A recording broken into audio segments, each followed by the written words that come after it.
Eu pensei assim, tantas mensagens para hoje estar aqui falando para mulheres. Eu amo ministrar para mulheres. Eu descobri que hoje é culto da vitória também, né? Então a palavra não é somente para as mulheres, mas eu acordei hoje com o trecho de uma oração, tomando conta de todo o meu ser, de todo o meu coração. E eu passei o dia todo meditando nisso.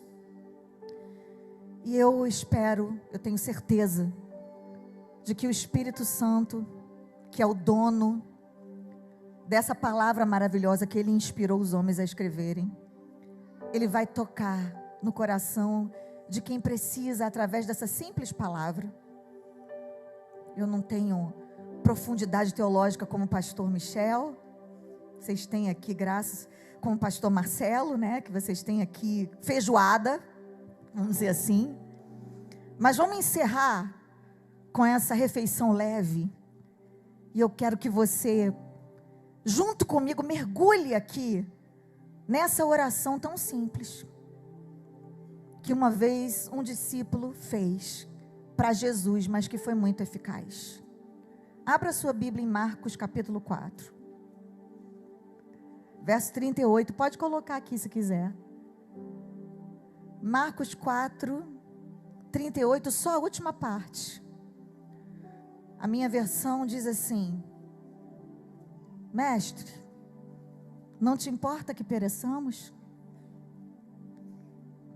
Repita comigo: Mestre, não te importa que pereçamos? Uma coisa que me marca aqui na DEVEC, aliás, lá na DEVEC, que era Taquara ou Jacarepaguá, pastor Michel?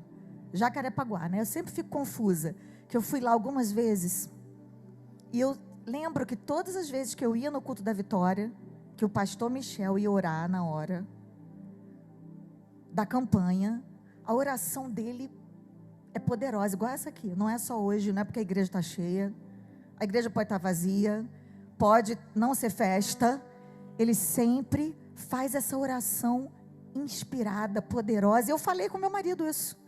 Falei: Odilon, a oração do pastor Michel, sei não. Ele ora tão bonito, tem um jeito tão lindo de orar, que emociona a gente. Que autoridade.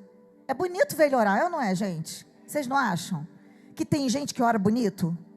Agora tem gente que tem vergonha de orar. Se o pastor chamar aqui na frente e falar assim: faz uma oração, quem tem vergonha? Não precisa levantar a mão. Faz assim, ó, bem baixinho. Eu sei que isso acontece, porque a gente pensa assim, porque para orar nesse padrão do pastor Michel é melhor nem orar, né? Melhor a gente ficar quieto aí, calado. Mas a verdade é que nós vivemos numa realidade, num tempo que as pessoas acreditam que para ser respondido tem que fazer uma oração forte. E eu acho interessante que às vezes o pastor ora no púlpito, ele libera a palavra, mas quando acaba o culto, vem alguém que acha a mão do pastor estendida quando ele está dando a bênção apostólica, coloca a cabeça embaixo e fala assim: pastor, ora por mim, diz alguma coisa. Será que Deus está te mostrando alguma coisa? Isso acontece muito lá na DEVEC Santo André, aqui não, né? Porque a pessoa parece que não entendeu o poder do que estava acontecendo ali. E ela mesma não acredita na oração que ela fez naquele momento de concordância.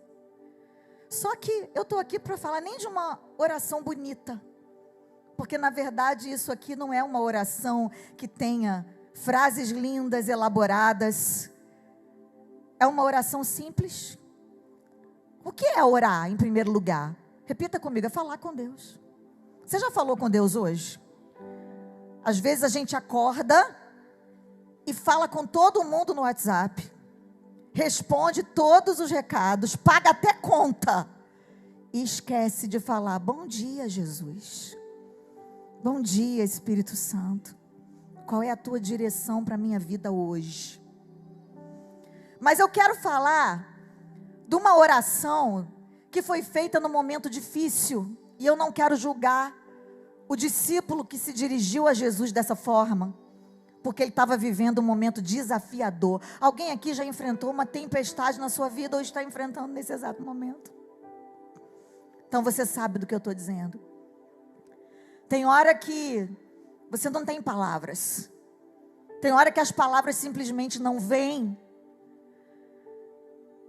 A pastora Camila leu aqui sobre Ana. Todos nós conhecemos a história de Ana.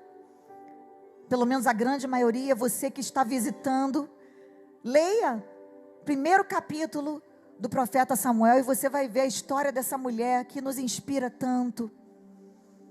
Que era estéril, não podia ter filhos, e ela fez esse voto, que a pastora Camila contou um pedacinho da história dela aqui no momento do ofertório.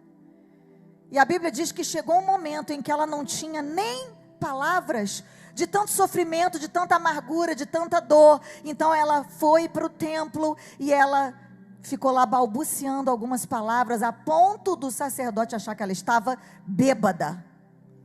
Muitas vezes, quando nós não temos o que dizer, somos até mal interpretados.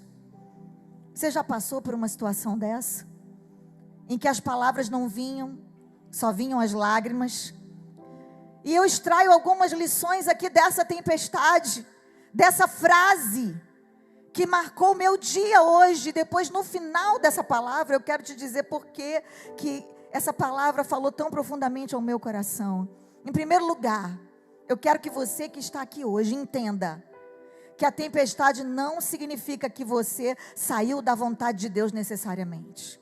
Pode até ser que você esteja fora da vontade de Deus no momento. Também não quero amaciar aqui o seu ego e ficar fazendo carinho nos seus pecados. Se você está em pecado, é noite de arrependimento. Mas eu quero te dizer que nem sempre a tempestade é sinal de desobediência. Por exemplo, nesse momento, quem foi que disse vamos para o outro lado? Quem foi? Quem foi? Jesus. Isso significa que eles estavam exatamente aonde Deus queria, obedecendo uma direção de Jesus. E mesmo assim, veio a tempestade. Já houve momentos na minha vida em que eu disse, se eu estou passando por isso, Jesus, o que será que eu fiz de errado?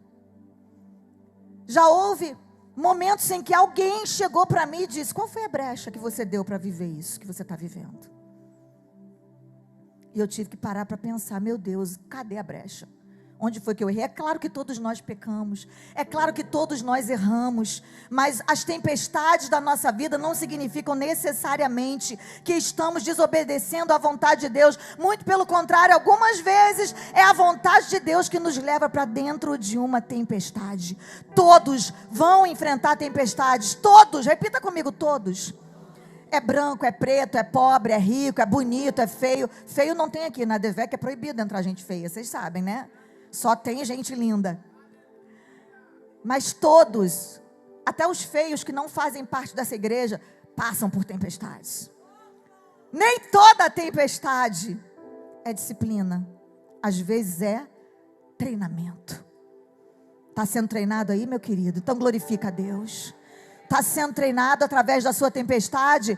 Repita comigo, eu estou em treinamento. Eu não estou abandonado por Deus. Sabe o que a tempestade faz? Ela revela a nossa dependência.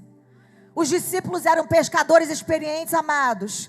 Eles sabiam tudo o que acontecia no mar. Eles conheciam de barco, eles conheciam de vento. Mas tem tempestade que a gente nunca pensa que vai acontecer na nossa vida. Você olha e fala, é impossível alguém suportar isso. É impossível alguém aguentar uma situação como essa. Por quê? Deus vai te dar graça para aguentar a sua tempestade, não é a do outro não, bota isso na sua cabeça. E nem precisa ficar sofrendo antecipadamente pelo que você pensa que pode acontecer, porque isso é pecado. Jesus falou, não andeis ansiosos pela vossa vida, nem quanto ao que é a vez de comer ou vestir, muito menos pelo que é a vez de viver no futuro. Basta cada dia o seu mal. Buscai primeiro o reino de Deus e a sua justiça. Todas as coisas que você precisa vão ser acrescentadas, inclusive graça para lidar com a sua tempestade pessoal. Eu costumo dizer que as pessoas se preocupam e já começam a sofrer antecipadamente por algo que nem aconteceu. E aí quando vem a luta, elas não têm nem força para encarar a luta que veio de fato. A tempestade, ela quebra a nossa autossuficiência. Uma vez eu liguei para o pastor Silas. E eu falei: pastor, como é que eu vou dar conta disso? Nem respirei ainda da onda que passou e já veio outra. Como que eu vou conseguir lidar com isso? O pastor Silas me disse assim: querida, solta o controle. Dar o controle para Deus significa perder o controle. Então perca para Deus. Perder para Deus é vencer. Você está na tempestade? Quem é que está no controle do teu barco? Quem é que está no controle do teu barco? Repita o nome dele pelo menos 2 vezes e glorifique a ele nessa noite. E diga: Senhor, eu amo perder o controle para ti, porque eu sei que o Senhor sabe o que fazer com esse barco. Sabe onde é que começa a oração? Aonde termina a nossa autoconfiança. O problema é que muitas vezes nós recorremos ao banco, nós recorremos ao amigo, nós recorremos ao agiota, está repreendido em nome de Jesus. Nós recorremos às bets. Eu não sei se aqui tem isso, mas eu tenho atendido pessoas, principalmente mulheres, que têm me pedido socorro. Vêm quebradas do mundo, completamente aprisionadas pelas bets. Meus amados, em nome de Jesus, nem brinque com apostas, nem brinque com isso. Senão você vai criar uma tempestade para si mesmo. Eu não tinha colocado isso no script, mas o Espírito Santo me leva a dizer isso. É tempo de vigiarmos. O inimigo, ele quer aprisionar as pessoas. E a igreja precisa estar alerta para socorrer esses que estão aprisionados e para não cair na mesma prisão.